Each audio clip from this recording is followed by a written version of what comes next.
gentlemen, first let's welcome you guys to the first big day of Phoenix Comicon 2012. I am super excited for our panel here today. Our guest today rose to critical acclaim for his role as Kunta Kinte in Alex Haley's Roots. He's inspired an entire generation of people to have a newfound love for reading with his work on Reading Rainbow.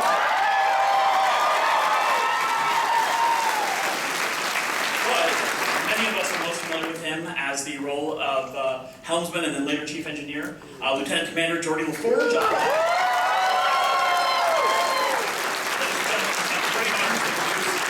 Levar Burton.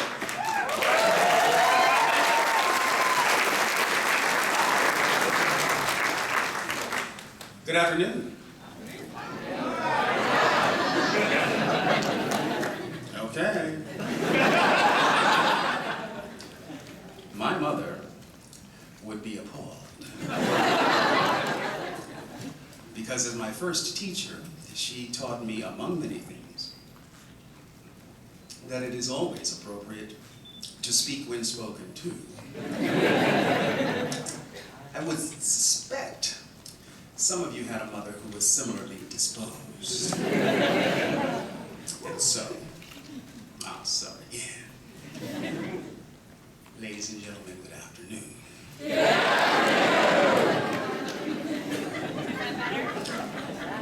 Home training. It works.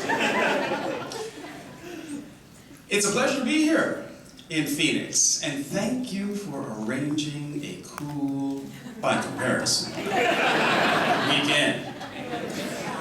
It's good to be back in the land of the sun. Isn't that what they call Arizona? Yeah, that's right. Sort of?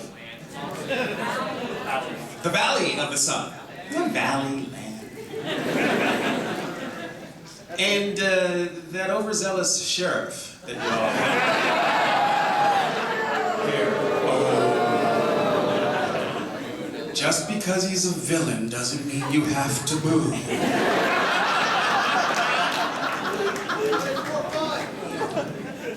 You're right, it is more fun to boo a villain. One more time.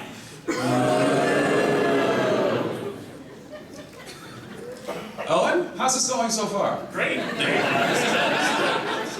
Wonderful crowd. I agree. So how do you want to do this? Do you want to, Yeah, absolutely. I mean, I have a couple of questions. You do? We're gonna take questions from the audience here in just a couple of minutes. So if you have a question in mind, if you want to go ahead and start lining up in front of the microphone up here, we'll try to get to those here in just a couple of minutes. My first question is, what are you working on now? I've heard some rumors about a new Reading Rainbow project that might be in the works. Where? On the internet. Oh, there. Oh, and you should know better than to believe everything you hear on Well, the that's internet. why I'm asking you. I figured I'd come to the source. Okay. Well, let's put all those rumors to bed and to rest. The first rumor I would like to address is that Reading Rainbow is indeed coming back.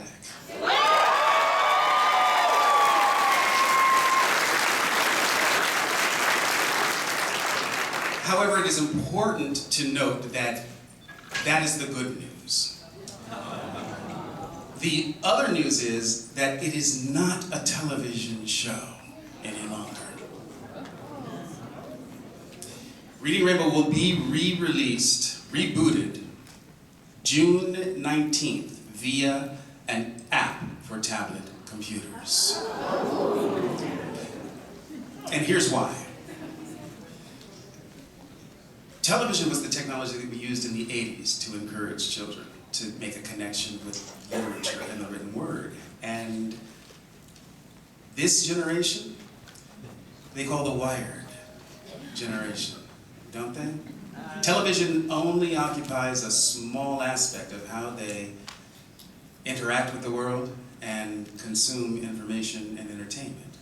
And so translating that television experience into a multimedia experience for tablet computers made enormous sense to me. And so for the past 2 years, I have been almost exclusively engaged in an effort to make that dream a reality. And we are very excited about finally releasing product in just a few weeks' time. June 19th, available initially in the App Store for iOS platform devices, and before the end of the year for select Android devices as well.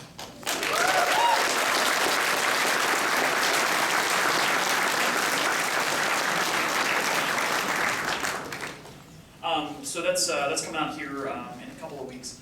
Is there anything else that you've been working on? Anything else new that you have planned for the rest of the year, or? My God, you're greedy, aren't you? No, just curious. Just curious. In fact, later this summer, on TNT, I am in a series called Perception, along with the very lovely, incredibly talented Eric McCormick from Will and Grace. You can applaud for Eric McCormick. Can you tell us anything about the show? Or? No. Okay.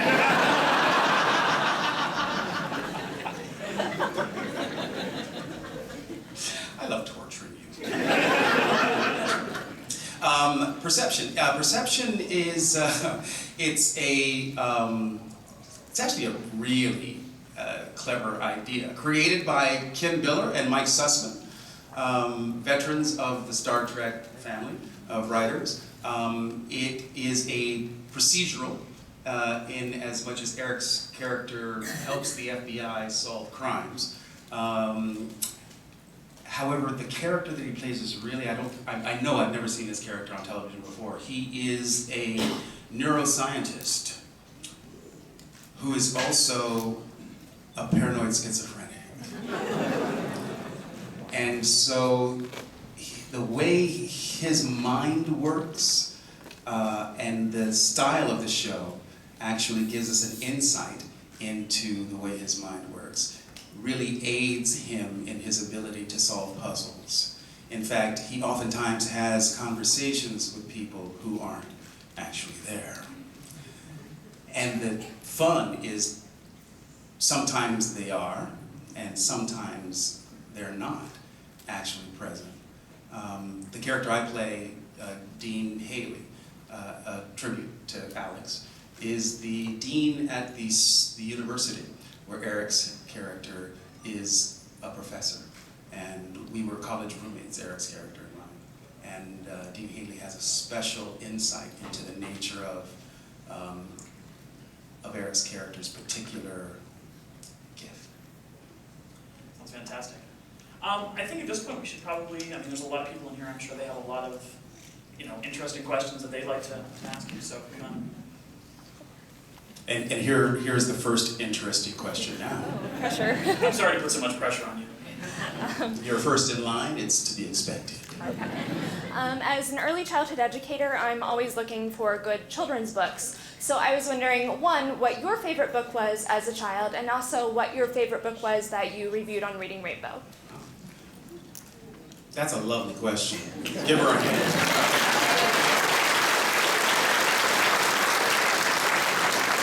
My favorite book as a child, that's easy. It is the book that I was reading when the light bulb went on for me. And I love to tell this story. I was with maybe 3rd, 4th grade reading Captain's Courageous, Rudyard Kipling. And what stands out in my mind about that experience is that when I got to the end of the book, I was overwhelmed with this feeling of sadness.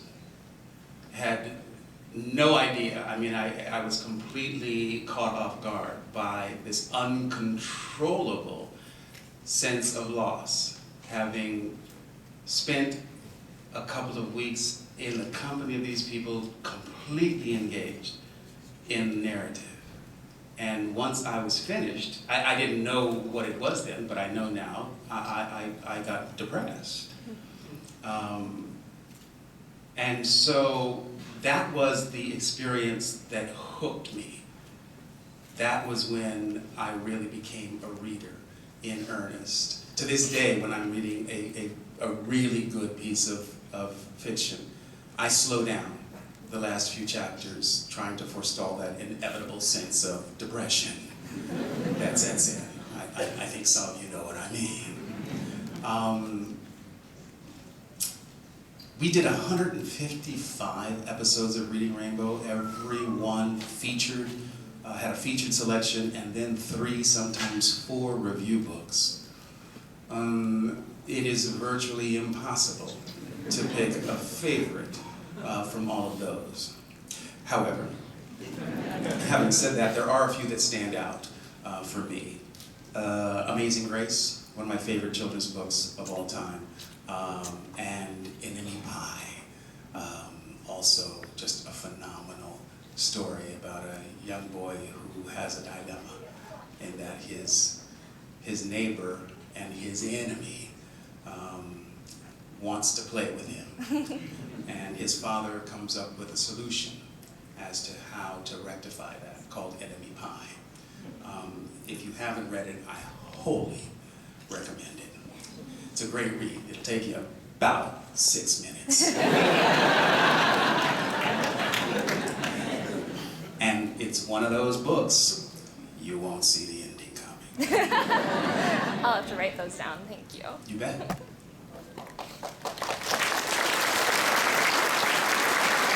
Hi. Hi. What's your name? Sophia. Hi, Sophia. How old are you? I'm 10. 10. Very brave, Sophia. Thank you. Let's give Sophia a hand for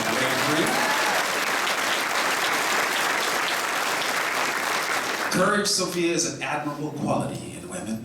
Thank you. You're welcome. Go for women's rights. Right on, baby. I wanted to ask, how long does it take to put on makeup for, like, when you were playing Geordi LaForge in the Next Generation? The visor took roughly 30 seconds. Now, if you ask Michael Dorn the same question, you will, I suspect, get a somewhat longer answer. Is that it? You have another one? Yeah, but this guy came up to me and he might be mad if I ask another question. That was a short answer. Now, you don't have to boo just because he's a villain.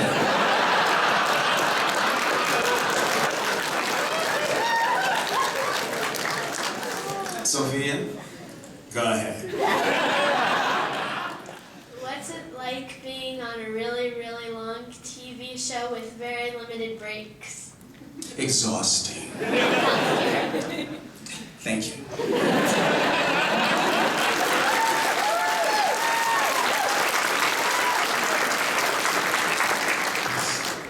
Geordi, nice to meet you. It's a pleasure. Roots was one of my favorite books ever. Alex Haley's writing changed my life. Awesome book. Read it like 4 or 5 times at least. Wow. And tried to get through it. I love that book. I was wondering what authors you're reading now, what it was like to work with Alex Haley, if you did get to work with him, and have you ever read a book called A Fine Balance by an author, last name Mystery, M-I-S-T-R-Y. He's an Indian writer, and it's an epic book, like Roots, kind of. So anyways, my 2 questions are, what was it like working with Alex Haley? Did you meet him? What did you think of him? And then who are your authors that you read right now? Thank you. A great question. Alex Haley, wow. He was, in my opinion, and I don't use these 2 words in combination all that often, he was a great man.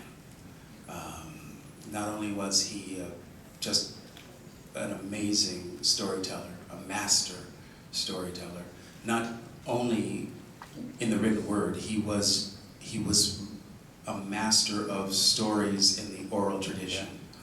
Alex Haley's, he's the only writer I've ever read, and perhaps it's because of my relationship with him, but Alex had a very distinctive rhythm and cadence when he spoke, and I probably heard him deliver to an audience the story of how he came to write Roots dozens of times.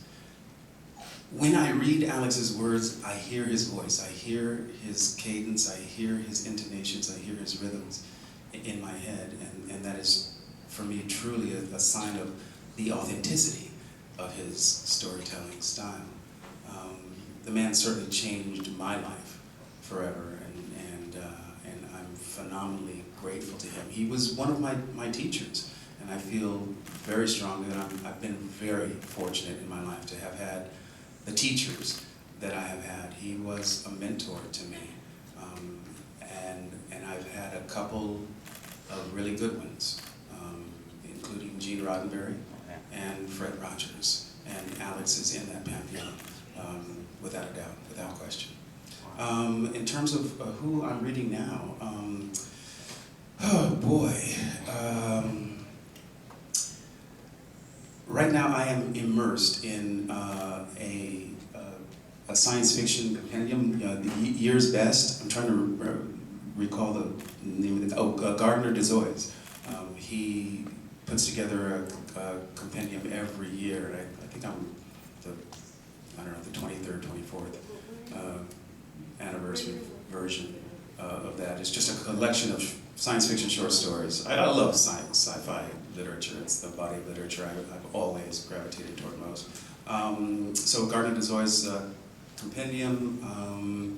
Just finished rereading the entire Sherlock Holmes canon. My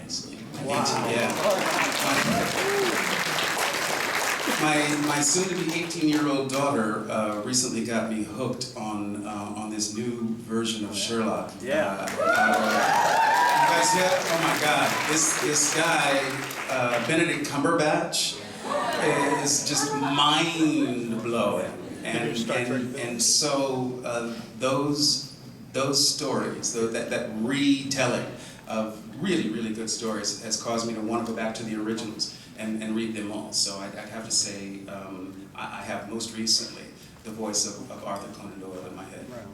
Great, thank you. Great question, thank you.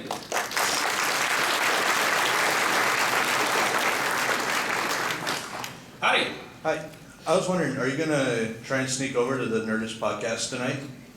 Well, then are you with the Nerdist podcast? No. Just going to watch. Just going to watch. You know, they invited me to come on, and they said, you know, would you come on? I said yes. They said, good, it'll start around 7:30. I said fine, and then they came back and said, well, we couldn't fit you in at 7:30. Can you come at 9, and we'll be done with you by 11:30? And I thought, no. Tomorrow's a work day for me, and I have drinking to do with my friends.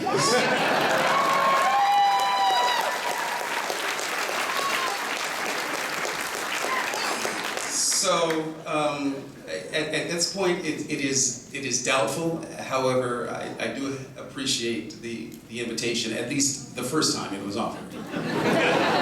Or what about Chris Gore's podcast today? Oh, I don't know. Who knows what the day may hold? Hi. Hi. My name's Kim. I saw you in Community Mm. in the second season. Yes. You were amazing. I was wondering. Community fans in the house?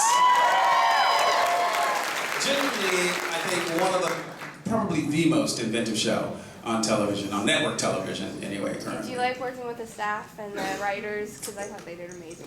My experience on Community was really one where I loved every moment of it. It was truly, it was so much fun. And Donald Glover is, without question, one of the most talented people breathing on this planet at this time. I cannot say enough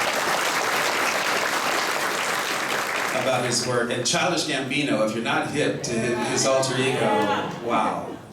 The man is ridiculously talented and should be summarily slapped.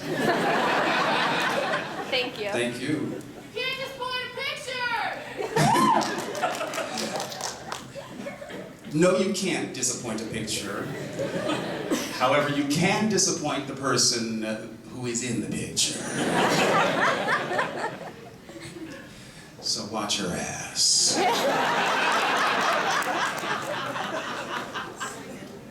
Hello, I'm Buffy. Hi, Buffy. Hello. I'm standing up here. Always wanted to meet a Buffy, seriously. Oh, serious?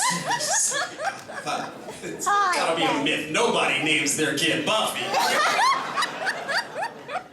I don't mind it. Anyway, it was fun on the team. Buffy, what's your middle name? Jane Buffy Jane. And your surname? Anderson. Buffy Jane Anderson. Yeah, that works. Right, that's music. Okay. Buffy Jane Anderson. And you know what? Oh, yes. It suits you. Thank you. Thank you. No, really, it suits you. Okay.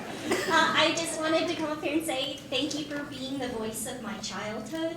I loved reading Rainbow. Oh, it was one of bless the. your heart. Oh, thank you. Yeah. And I just many fond memories in the library and spending my summers watching Reading Rainbow and watching Star Trek and all that. I wanted to come up here and since you are so passionate about literature, I was wondering what the impetus was for inspiration in your life from a person growing up, maybe an adult or a mentor or anyone like that. For Reading Rainbow? Well, Or for for your passion for reading. my passion for reading and Yeah. for literature. My mother, without question, my mother, Irma Jean. Yeah, I say all the time, in Irma Jean's house, you either read a book or you got hit in the head with a book. and it's true. Yeah. It's really true. She really was. My mother was an English teacher, and she read not only to me when I was a child. She read in front of me. And when I could read on my own, she read with me. So I grew up in a family where reading was really expected of me, and I'm grateful. So it's my mother who is really responsible for my relationship with the written word. Buffy, before you go, just indulge me. Sing a little of the Reading Rainbow theme song with me, would you? Butterfly in the sky, I can go twice as high. Take a look, it's in a book. Reading Rainbow. Wow.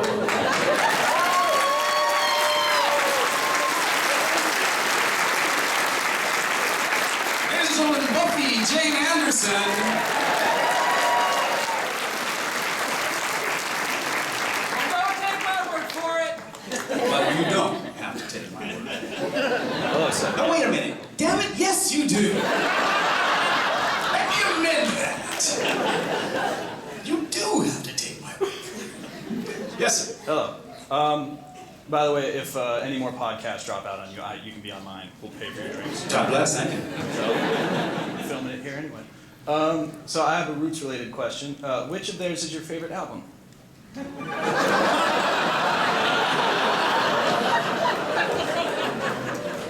The latest one, the most recent. It's fantastic. Do you have it? The most recent Roots album? Yeah. Is it Game Theory? Undone. Oh, Undone? No, I don't. Undone. Run. Is it all Run. Run. My favorite's Home to your Girl iPod and download it. Seriously, it is the joint. Honestly, I love the Roots since I've heard them. Questlove's absolutely one of the best drummers in the world. And so Not one of the best. up against Dave Grohl, it's like a different... Okay, Dave Grohl, but we're talking Questlove? He is the man. Right. But I learned from Dave Grohl and Led Zeppelin records and Let's stuff. not but get it twisted. Dave Grohl's a lovely drummer. yeah. But we're talking about Questlove. Quest is a drum machine. He is a metronome. He is a human metronome. But so Undone, I should go buy that then. Please do. Cool. And we'll see you on the podcast. You bet.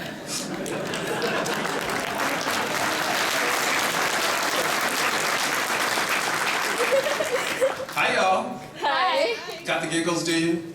Yes. So I'm Jackie. And Hi. I'm Katie. Jackie and Katie, welcome. Welcome, Jackie and Katie, y'all.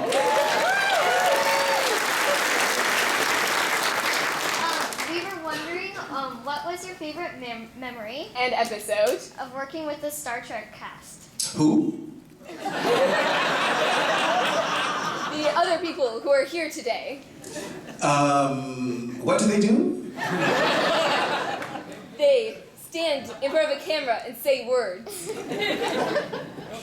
The actors. Yes. Yes. Brent Spiner, Yes. Yes. Marina Sirtis, Yes. Will Wheaton.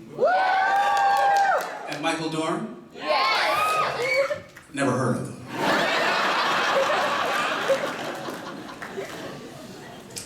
What was your question? Your favorite memory My and favorite memory. And your favorite episodes. My favorite memory, my favorite episode. My favorite episodes tended to be those where we did not have to wear our spacesuits. We hated our spacesuits. So the Holmes and Watson episodes, Elementary Dear Data, those were fun. I think my favorite memory actually did not take place on the set. I had occasion many, many Octobers ago to get married. And the day I got married, my Star Trek family was all there. In fact, my best man was Brent Spiner.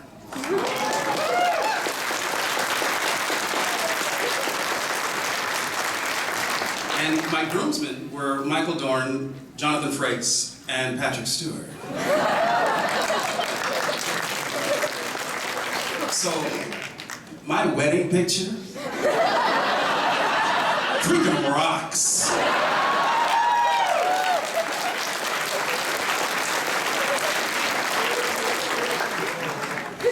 Thank you, ladies. I'd also just like to say thank you because I grew up watching Reading Rainbow, so thank you for that. You're welcome. Give my hand.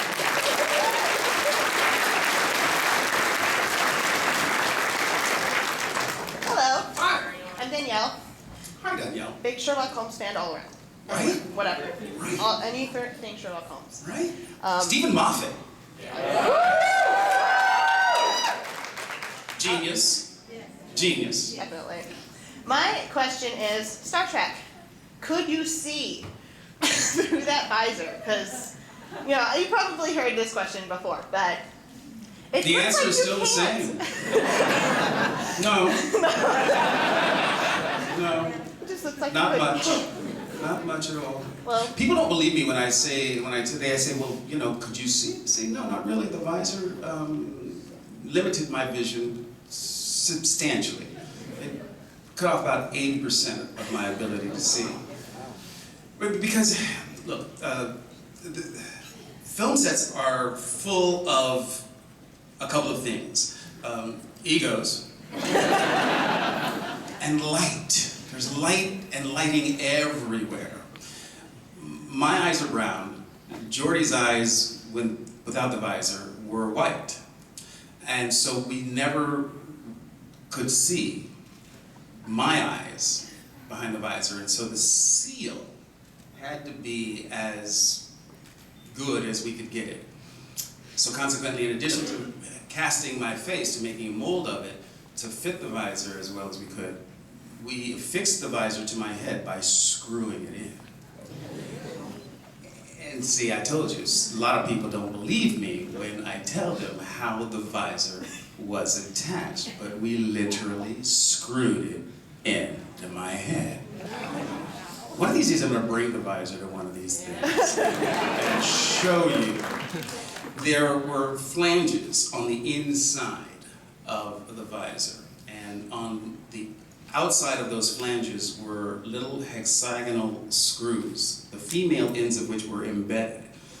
In the visor box that was handed to me by Charlie Russo, there were the two male keys that fit into the female fittings, and one turned clockwise, the other counterclockwise. And as I turned the screws, the flange would press against my temples. And then I would take the screws, put them in the box, and then the orange, magnetized, reflective, we call it blinkies. The blinkies I would just put on, and that took about 30 seconds.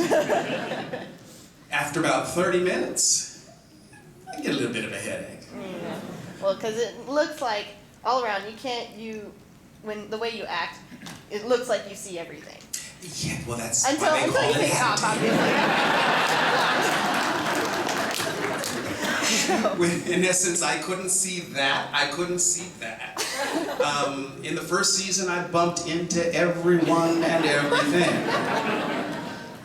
But eventually, I learned how to navigate without seeing my feet, which was the key to Geordi's character.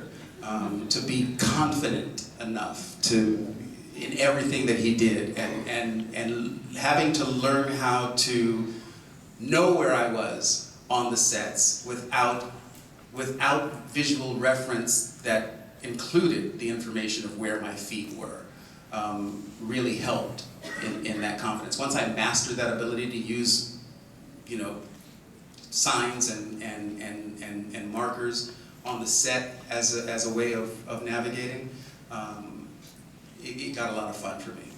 But initially it was painful. Well, bravo. Well, thank you.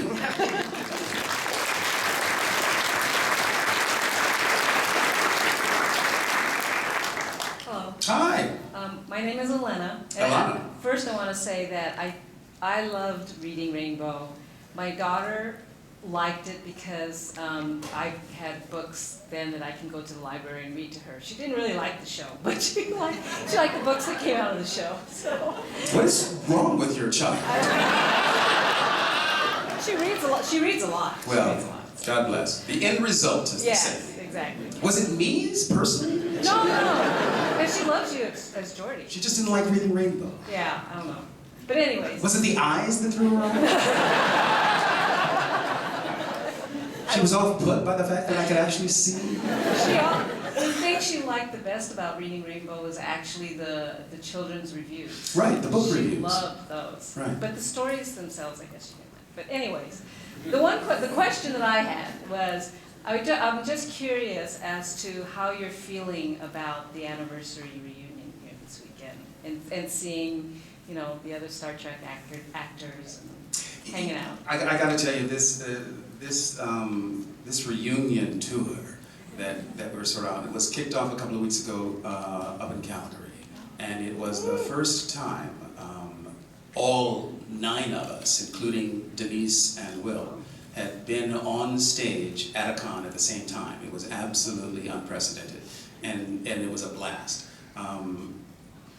Our cast we love one another. And the truth about our lives these days is we don't often get a chance to hang out, certainly not with the sort of frequency that we did when we were making the show. And so these weekends are terrific for us because we get to spend time with each other in addition to spending time with all of you. So I'm thrilled, I'm ecstatic, I'm very happy to be here this weekend and drink with my friends. Well, we're very happy. Thank you very much. Thank you. Hi, this is Celestia. Can I take this down because she's small? Before she asks her question, I want to tell you first of all that you changed my childhood. Because if Geordi LaForge said it was okay to read, then it was okay for me to read. And that was really the 6-year-old logic there. But sound logic. I wanted to say thank you for that before she asked her question. Sure. Hi. Hi, What's your name? Celestia. Celestia, Celestia. That's beautiful. Thank you. You're welcome. What's your favorite episode of Reading Rainbow? Wow.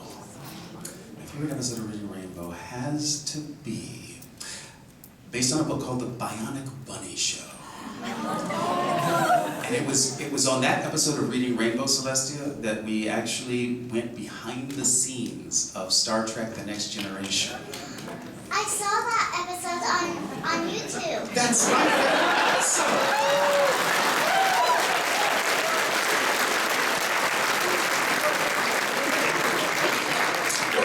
Celestia, what's your favorite episode of Reading Rainbow? The same one as yours.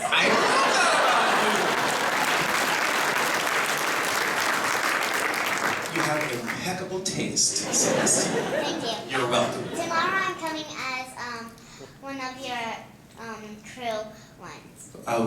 Which one? Let me guess. You're coming as Worf. Who? Aura. Aura. Oh, Uhura. You're coming as Uhura. I cannot wait. This is exciting. Celestia, we'll see you tomorrow. Okay. Give her a hand, y'all.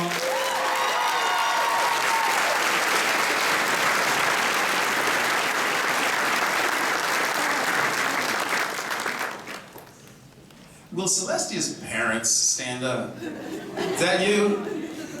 Great job, Mom. I'm a big fan of your work.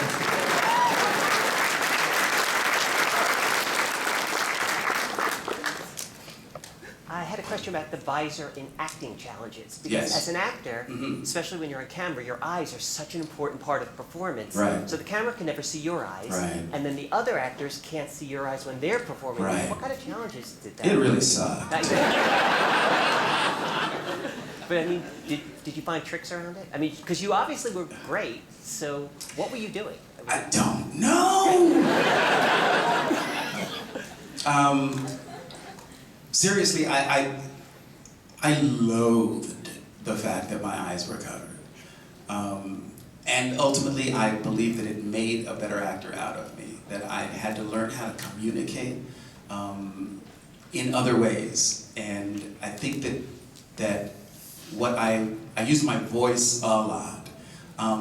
And I really relied on energetics. The energy of Geordi was what I was really working with more than anything else. And I gotta believe at some level it was successful.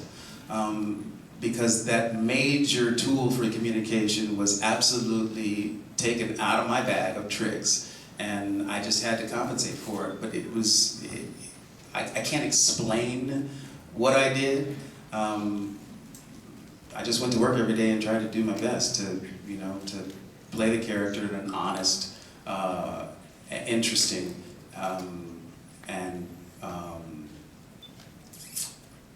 and friendly way. I wanted Geordi to be someone that everyone, because everybody else was so serious. I mean, the characters, not the actors, Picard, my God, how long was that scene to Were the stories true on the set that everybody else was having a lot of fun and he didn't get that until Well, later at the very beginning, he took himself incredibly seriously. And so it was really my intention to make sure that Geordi was accessible. That's the word that I was looking for. That Geordi was accessible, that you felt like you could have a drink with Geordi and have a great conversation. That was the energy that I really, went to work with every day and really tried to bring to the character. Well, for me, you were successful. Thank you so much. I appreciate that.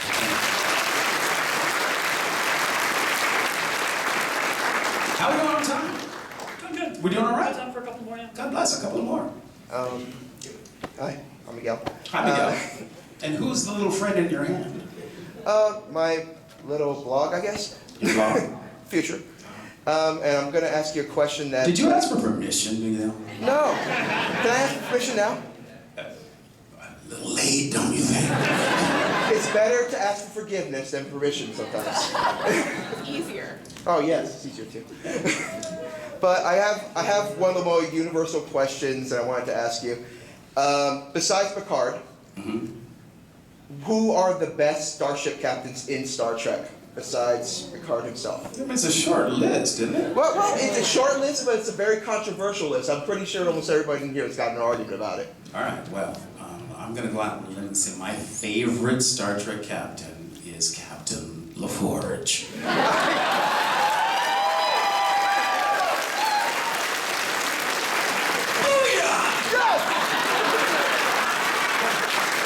And when you say about accessibility, you are like Mr. Accessible. For books, Roots, you were everything, man. I appreciate everything you've done. Thanks, Miguel. Thank you, man.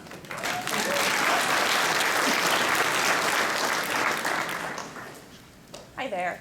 My name is Meredith, and thank you so much, first of all, for taking questions from all of us. Absolutely. And I had heard that you had a big role in getting Whoopi Goldberg onto the Next Generation series, and what she had said was that her view of sci-fi up until Gene Roddenberry came along was pretty bleak because there weren't mixed races in the future. It seemed like that, the future was just all white people. For the most part. So what? Which is a very distressing thought. Yes. And I'm wondering. Given the nature of the way they've conducted themselves throughout history.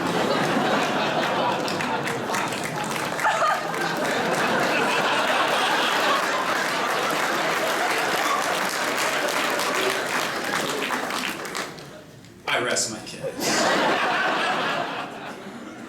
And I certainly wouldn't dispute that, but I was wondering what was it about Star Trek that made you want to be part of the franchise when you first saw the original series?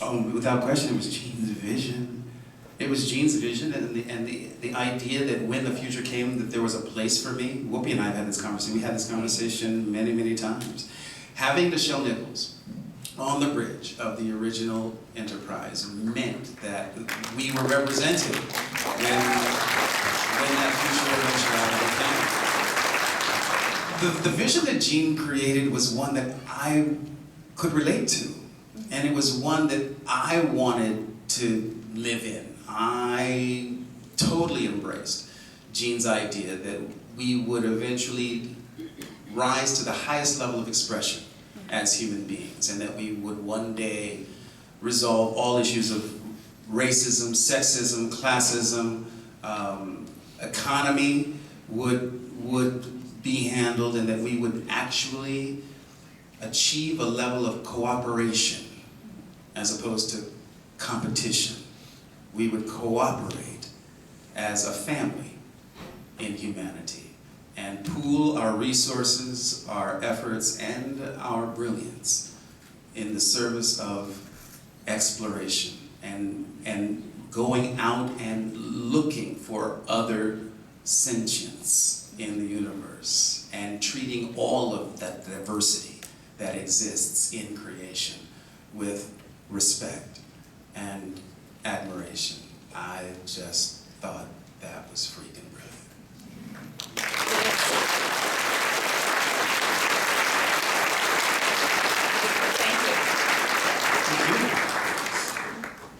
She's back! I have two questions. All right. One. Now you're pushing. One, how old are you? Two, are you a hooey? Oh! It's a hooey. It means that you like Doctor Who. Really? Hoovian, No. very, very similar. Indeed I am. My daughter, who is responsible for my love of Sherlock, is also responsible for my love of all things David Tennant.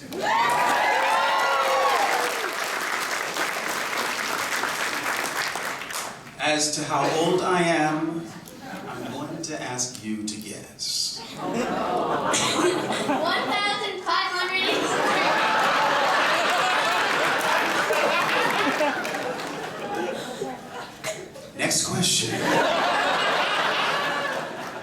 Please. Thank you for coming and going. Hi, Levar. So Star Trek was a big influence on allowing sci-fi to come on into the mainstream. Obviously, with the original series and Next Generation, it allowed for more shows such as Doctor Who and other sci-fi shows to come out. My question to you: is there any TV series? Predates Trek, doesn't it? Yeah. Right? Oh, hello. By about a jillion in years. the American public, then. Yeah. My question to you is: there any other sci-fi TV shows that you sort of religiously watched? No. Not even Firefly? Oh, yes. Yeah. Oh, and then there's Battlestar Galactica. The original. And the reboot. That's about all. I think. Oh, Eureka! I love Eureka. I love Eureka. Great show. Great show. So hi there. Hi. You were a fairly large part of my childhood, so this is pretty cool. And you are an enormously large part of my present. Thank you. Thank you. Oh man, makes me feel great. So when I found Star Trek as a kid, I thought that the relationship between Geordi and Data was fantastic. The fact that you explored what it was to be human together was pretty fantastic, especially for a little kid. And I was just wondering, do you and Brent Spiner just do stuff all the time? Because that would be great. By stuff. What exactly do you mean? Do you go on dates? You can do whatever. Anything. No. I mean, like, We do not go on dates. Well, my image is shattered, but that's beside the point. Like go to movies and whatever. Just do We have, friends. on occasion, attended movies together. However, we bought our tickets separately. Well, that's really all I needed to know. What are you trying to get at? Are you best friends is all I wanted to know. No comment. Thank you. Thank you.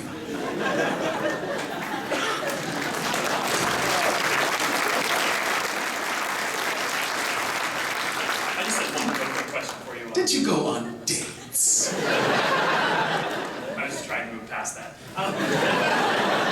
In addition to reading Rainbow and Next Generation, another big part of my childhood was Captain Planet. My question is, Ed Asner's also going to be here this weekend. Did you get to work with him at all on that? Yeah. Ed Asner was in Roots. Ed Asner played the ship's captain in Roots. Absolutely. I love that you love Captain Planet. I do. It's all about the mullets. Well, the mullet is a very underrated hairstyle. Especially green. Well, green, I think, is the best color for a mullet, don't you think? Well, anyway, thank you all for coming. Levar's going to be at his booth signing periodically down in the exhibitor hall. Also, check back Sunday at 1:30 in the big ballroom down there, 120. We'll be doing the Next Generation reunion with him and all of his other castmates that are here. We're in the big ballroom? Yeah, the big one. Nice. Very nice. Very nice. Thank you all. Thank you for coming, for lending your time, your energy. I'll see you next time, but you don't have to take my word for it.